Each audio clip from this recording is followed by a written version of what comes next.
Hello everyone, and welcome back to the channel. Today we're going to be taking a look at Harry Potter and the Sorcerer's Stone by cinematographer John Seale. In addition to this, we're going to read an article by American cinematographer where John Seale discusses his process for creating the cinematography of Harry Potter and some of the challenges that the naturalistic sets posed for him, as well as some of the technical aspects of shooting Harry Potter and the Sorcerer's Stone.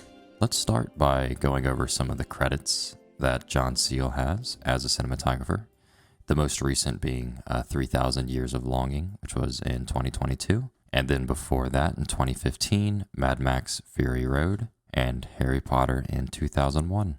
Okay, and then let's jump into this article by the American Society of Cinematographers. I want to highlight a couple of sentences, direct quotes from Seale about his approach to the movie. And I want to start with this quote here.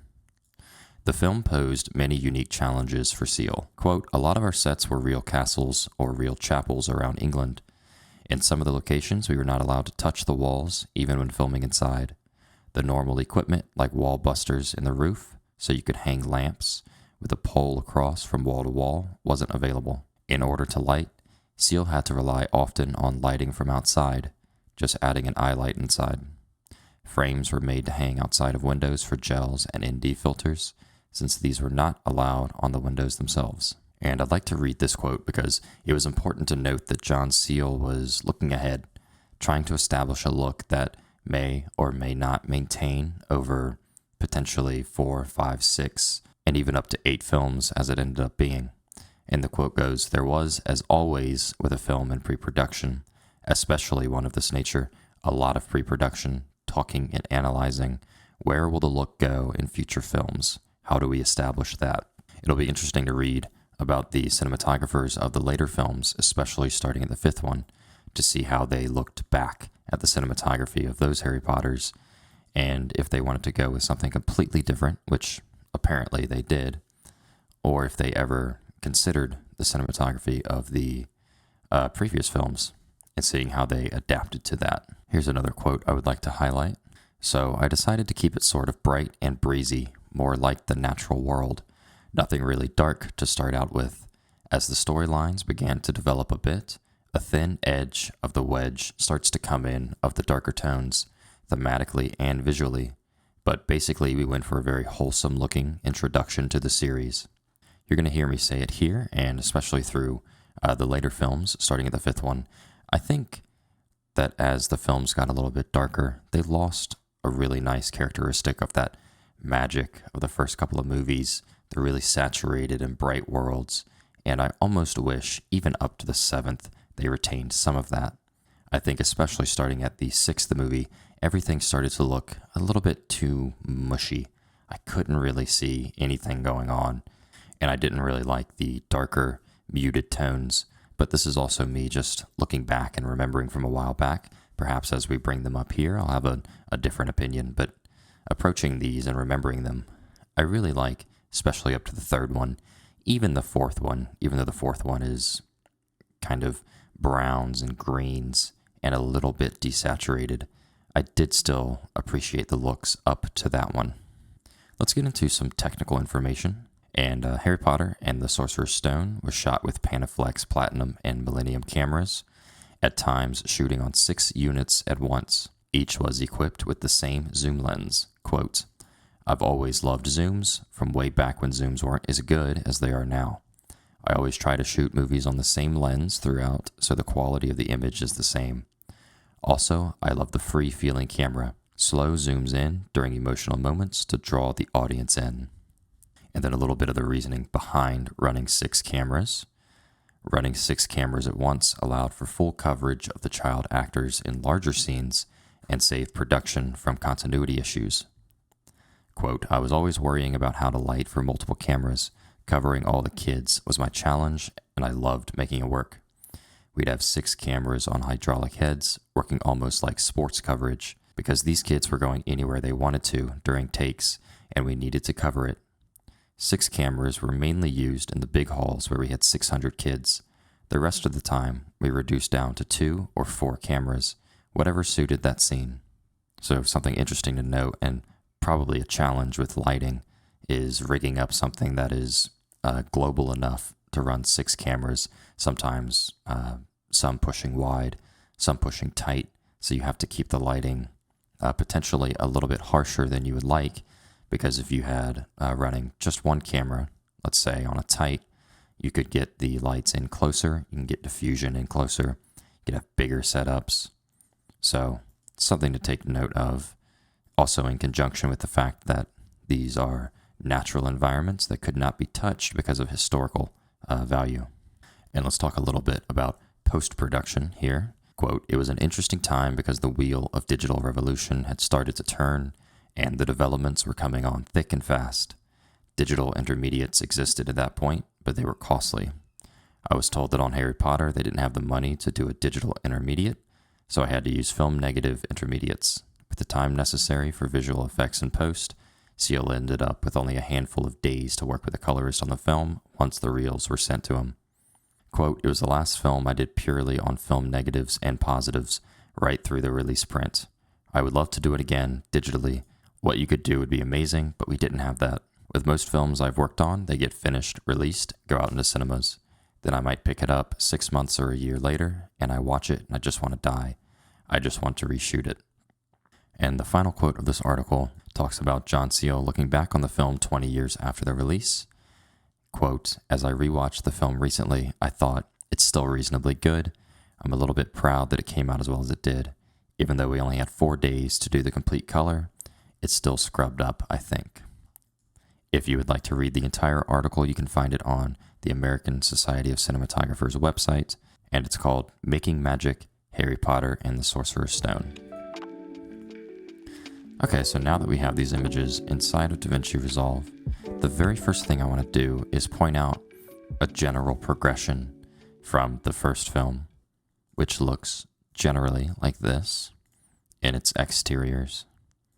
Generally, if I cut this off here, generally like this on some of its darker, moodier scenes.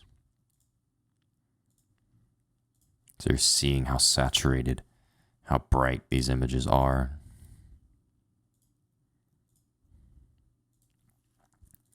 And what I want to point out here is a progression which the movies fall into that looks something like this. So that's what this entire series will be dedicated to, getting insights from the cinematographers, getting insights from the colorists, seeing how the films went from scenes which are, sometimes supposed to be a little bit dull, highlight the loneliness or the drama of his situation, how initially that just looked like something like this. And this is something I've just done a quick grade to mimic this. And you'll notice this is from the second film, and it's meant to be in a dream sequence. So you would assume, this look isn't supposed to be sustained over an entire period of a film, and yet this is what your later films look like. And so I think they could be drawing some reference from this particular dream sequence, because you have a very similar palette, a very similar look. I've highlighted that this is potentially what your entire film could look like when you start going down that route and committing to that type of look for the duration of a film.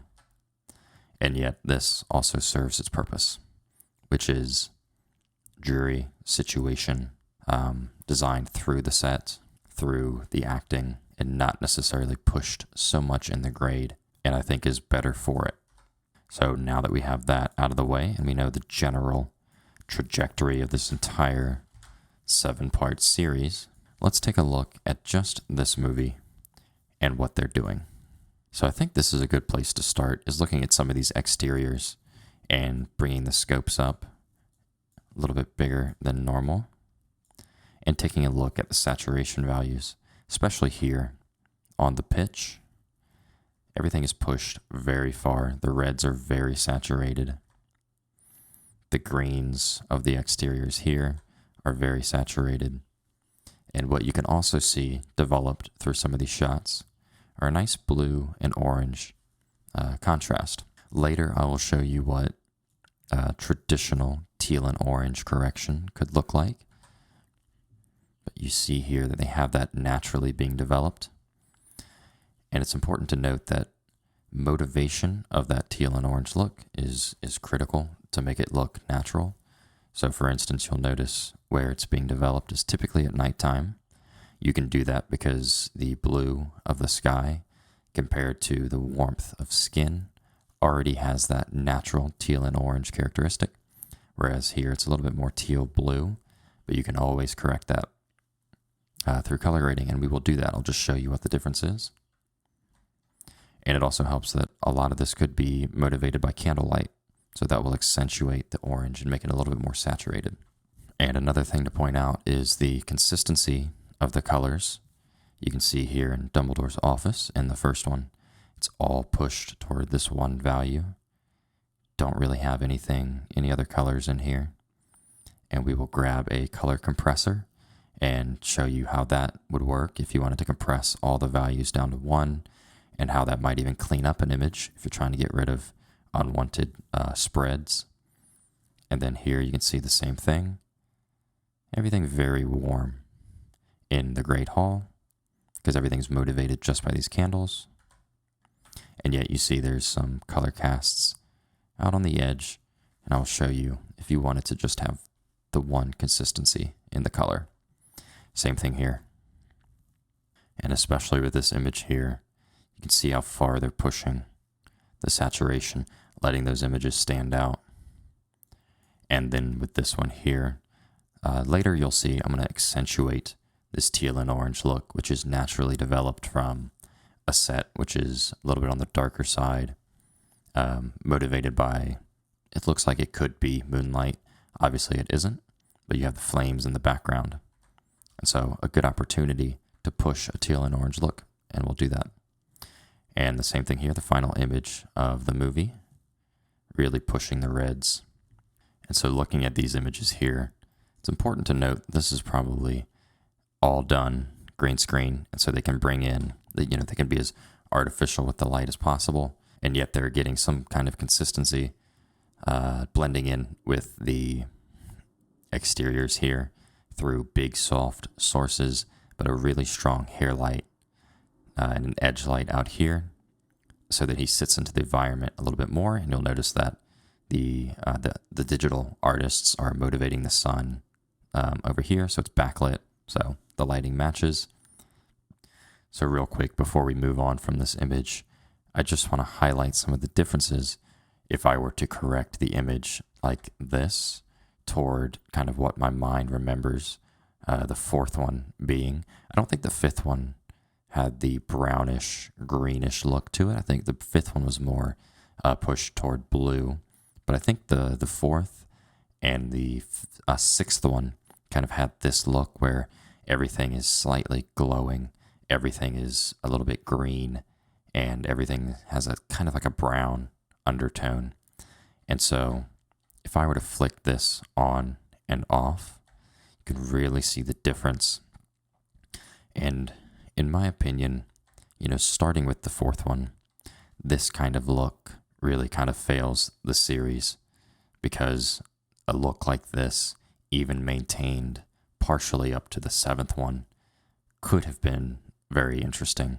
Once you start to develop something like this and maintain it over the entirety of a film, you're kind of losing the magic that, you should be setting out to create already with, a Harry Potter, which is a kid's book. There will be disagreements, and that's completely fine. Cinematography and color grading is all subjective, and its aim is to fit the goal of the story, which obviously they do get darker and the stakes get higher. So interesting choice. And the same thing here. You can see just how pushed everything is here. It's not a crazy amount. For instance, if I were to pull this up, you can definitely push it further in saturation, push it out to like the 75th percentile.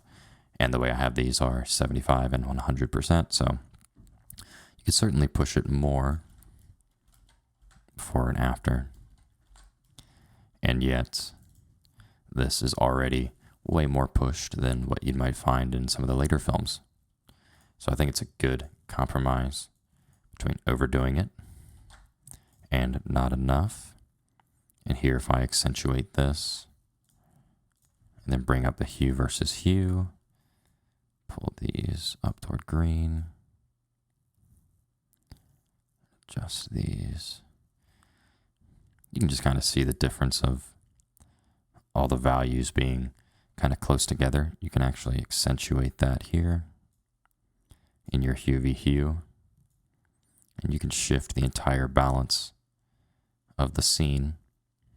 Something like this you might find in the later films. The greens of the later films are always pushed more toward orange, and then you could compress those remaining values in here, you see. So something like this could be straight out of like the 7th movie, for example, where you're compressing everything more toward yellow, and then you don't get those saturated greens. Because as a value gets closer to its true value, for instance, green, the appearance of saturation is much greater. So even if I eliminate this saturation node, you'd still have an image which appears way more saturated because it is closer to true green. But foliage like that is never truly green like that. So those are some differences there. Here I want to highlight, and something I mentioned before, is that this already has a very natural orange and blue look. And that blue, you can see down in here, is motivated from moonlight.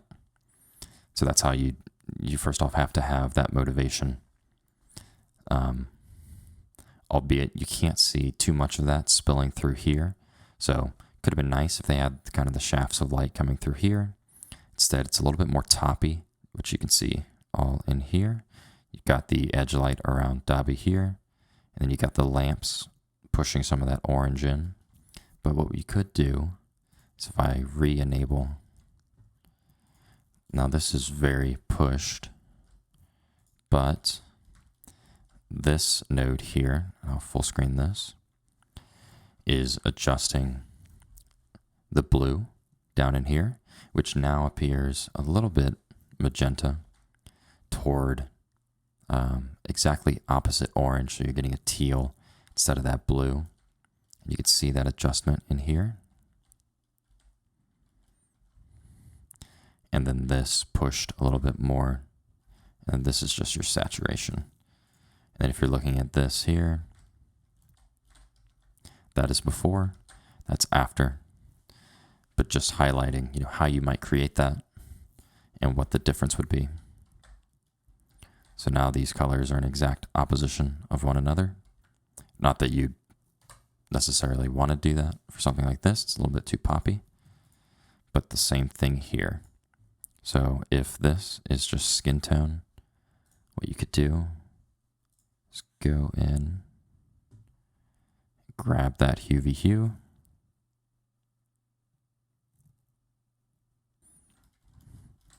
already if we bring this up, you can see the difference. Whereas the skin was pushed a little bit more toward red, it is now aligning perfectly on that line. And if you wanted to take some of the blues out here, you can see as I drag that over, and then this node right here is really going to do it there. Kind of compress those. There.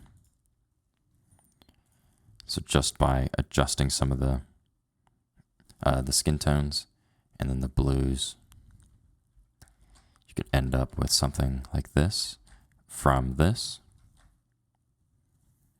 And once again, this is me just emphasizing a teal and orange look versus this, which is pushed more toward blue. Not saying one is better than the other, but the fact that this is able to be pulled off is only due to the fact that you're setting yourself up for it by having some of that blue of the nighttime moonlight, and you're getting some of the flames motivating the light on his face. Okay, and with this image I mentioned compressing values so that everything is a little bit more uniform.